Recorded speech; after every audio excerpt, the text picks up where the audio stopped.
Good morning. Today I want to try and talk some about security cooperation. And by security cooperation, what I'm really talking about is the ability of the U.S. military forces to work with allied forces around the globe. And this occurs at sea, it occurs on land, and to a certain extent, we also cooperate with our air power. In any event, our intent out of security cooperation is to try and boost the overall level of capability that we can bring to bear in any given theater of operations. So the strategic guidance that we have in place basically says that we need to be able to cooperate with our partners, with our allies and friends around the world, and that we need capable partners. And one of the things we try to do out of security cooperation is to try and make partners who are indeed more capable than they might otherwise be if they didn't work with us. This shows up clearly in the national strategy. It shows up in the Defense Strategic Guidance, the National Military Strategy. The National Security Strategy really says it most clearly. That our closest partners and allies, and you can think pretty clearly as to what those are the places we look to try and get friends who will help us in the things we are trying to do across the globe. So, security cooperation in that light is defined in military publications, joint publications. These are well known and well understood, and we provide the quote here to try and give you some idea as to the quote legalistic underpinnings of security cooperation. We think that what we are trying to do with security cooperation is to try and bolster countries that we have interests in to try and mitigate problems with violent extreme organizations, with multinational crime, and with other sorts of threats by working with governments that are not necessarily as strong as the government here in the United States. And so this is the kinds of things that happen. This is a long list. There's no need for me to read it to you. But it does begin to give you some idea as to the wide variety of security cooperation activities that occur. Most of these are conducted by the military, but almost all of them, in fact, have a strong presence of the State Department as well. That being said, there are folks who think that security cooperation doesn't work particularly well. There are a couple of quotes here that show what is likely to happen.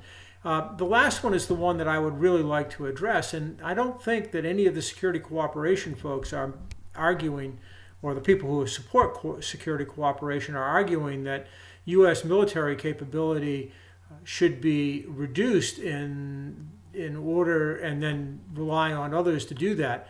Rather, they are saying that a robust U.S. military capability is bolstered by reliance on allies and partners. Moreover, I think it gives other people more skin in the game, if you will, if in fact we are not trying to go it alone. Generally speaking, the United States has been very, very successful when it has worked with partners, and it has had a lot more trouble when it has tried to go it alone. And I think that the security cooperation people are trying to build on that. So it is interesting that given the idea of a reduction in the U.S. military, that the military doesn't really pay for very much of the security cooperation capabilities. By and large, the Department of State funds it, and the Department of Defense actually implements it. So DoD gets money from the State Department in order to try and do the security cooperation activities. And this chart begins to show you what some of the funding flows are for all of this. The important part of this is that Title 22 of the United States Code is the title in our budgetary process that deals with the Department of State. And Title 10, which you're probably more familiar with, deals with Department of Defense stuff. And this chart shows how those flows work, and that a lot of them are, in fact, Title 22 activities. The Defense Security Cooperation Agency does this for the Department of Defense. It does it in accordance with a fairly limited instruction that a directive, rather, pardon me, that talks about what it is that needs to be done. This talks about the State Department programs that are carried out by DoD. There are many, many others, but this certainly will give you some ideas to the kinds of things that go on. And the security assistance programs that are listed in this slide also begin to talk about what it is that DoD tries to do. The ones that are probably more interesting to us and certainly interesting to the War College are the International Military Education and Training, or IMET programs. That is a program that funds foreign students to come to Newport, Rhode Island for a course of study.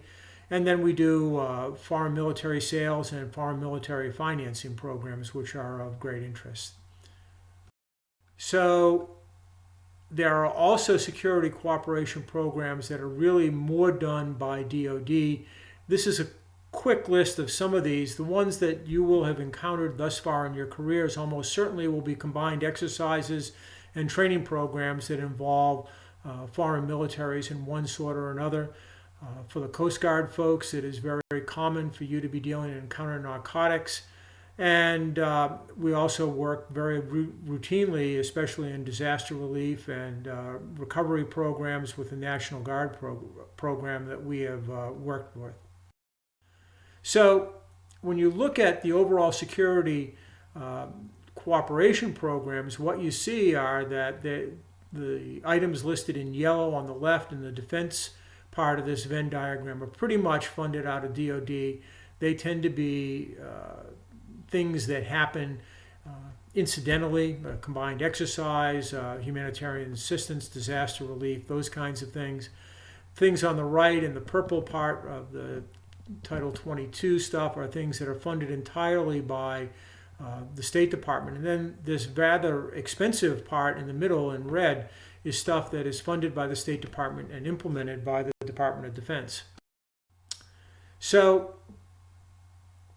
the fears that are listed here and the things that Derek Revron, who's the author of some of the stuff you're reading this week, talks about what happens and who it is that's doing this stuff. And it is clear in all of the instructions that the embassy country team is the team that's in charge for any of these things. And this is widely recognized by the military commanders in the area. But it is important for you to remember that when you work in any of these security assistance programs, that overwhelmingly the Department of Defense is not in charge.